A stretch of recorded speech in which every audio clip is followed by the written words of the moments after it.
So, you finally decided to dive into the world of Forex trading but still lost on where to start? Well, this video will serve as your guide to maneuver the world of foreign currencies.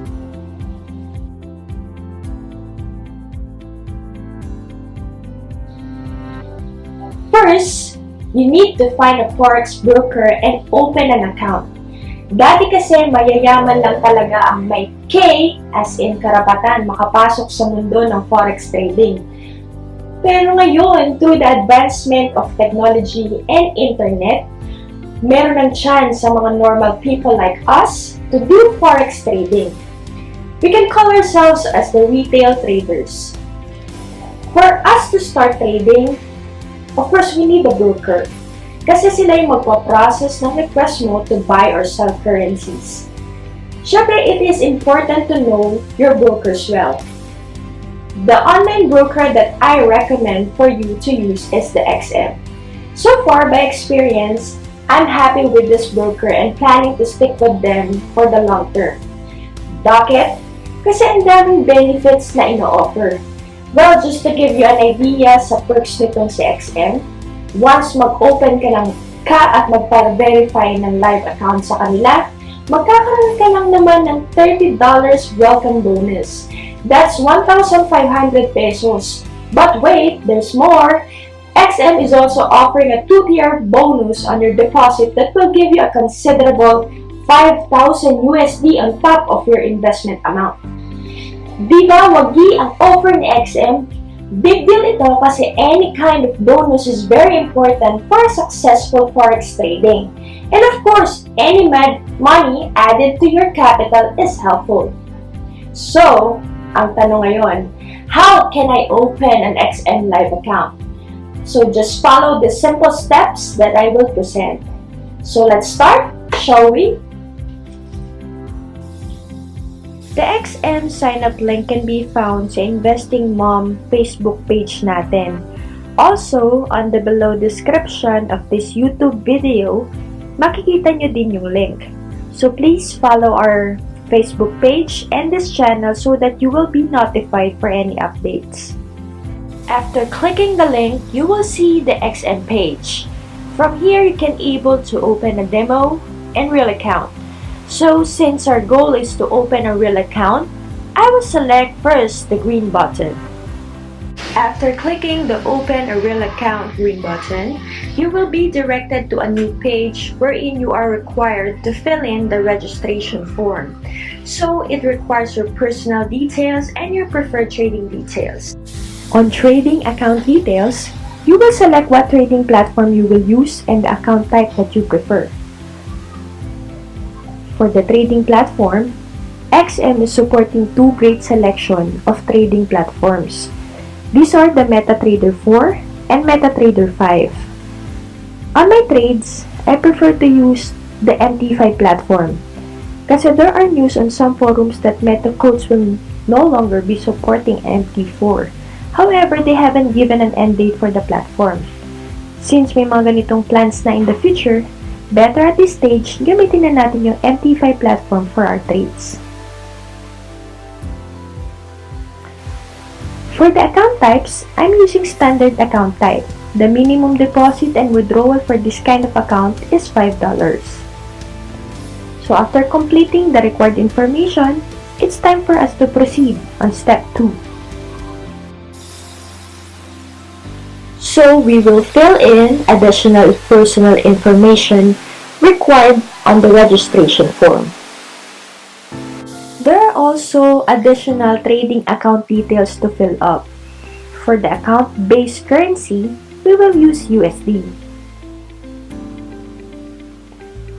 Talking about the leverage, ino-offer ni XM ang up to 888 leverage. Teka, ano nga ba ang leverage? Ito lang naman yung additional buying power ng pera mo. Just imagine you only have 100 USD. Ano mabibili mo dun, diba? Pero kapag in-apply mo ang leverage, 100 times ng chosen leverage mo ang pwede mong mabili. For example, kapag pinili mo ang 888, multiply mo lang ito ng 100 USD, and that will give you a buying power worth 88,800 USD. Ayos, di ba? Pero syempre guys, hinay-hinay lang sa paggamit, hindi ibig sabihin na gagamitin ng todo ang leverage natin. Kung pinapalaki nito ang potential na kita mo, ganun din ang kabaliktaran. Mabilis din mauubos ang account mo kapag hindi mo nakontrol ang sarili mo. Sa account bonus area, syempre, select mo na gusto mo ma-receive yung welcome bonus. For investor information area, just simply fill in some relevant information about you as an investor.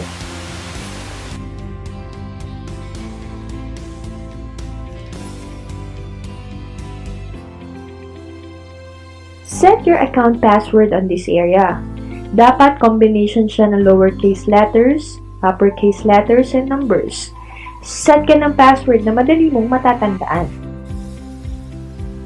On the confirmation area, just simply tick the boxes, then proceed on clicking the Open a Real Account button. After clicking the Open a Real Account button, we are now redirected to Account Opening Confirmation page. You can also see clear instructions on how to proceed.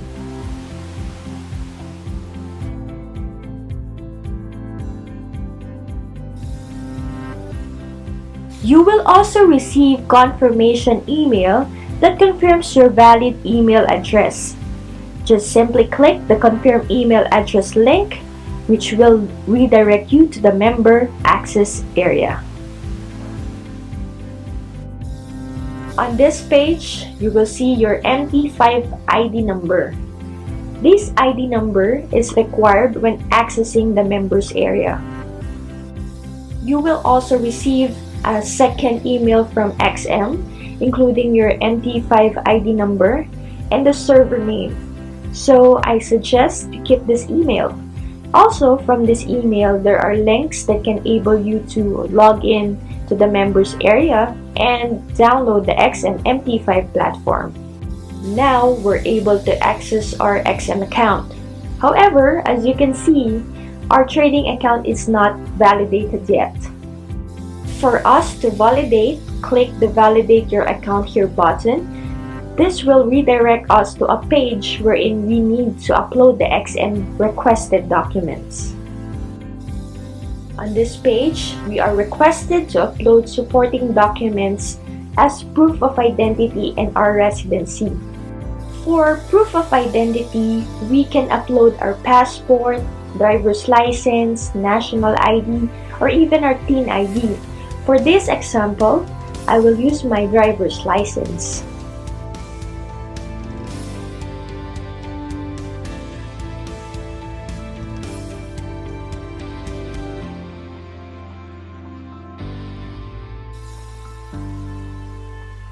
For proof of residency, we can use utility bill, bank statement, or barangay clearance.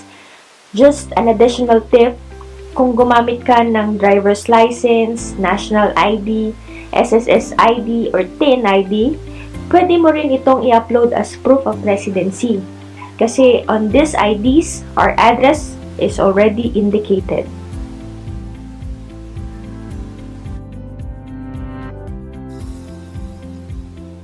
Now, the documents are already uploaded. At the same time, you will receive a confirmation email on your inbox confirming that the documents are successfully uploaded.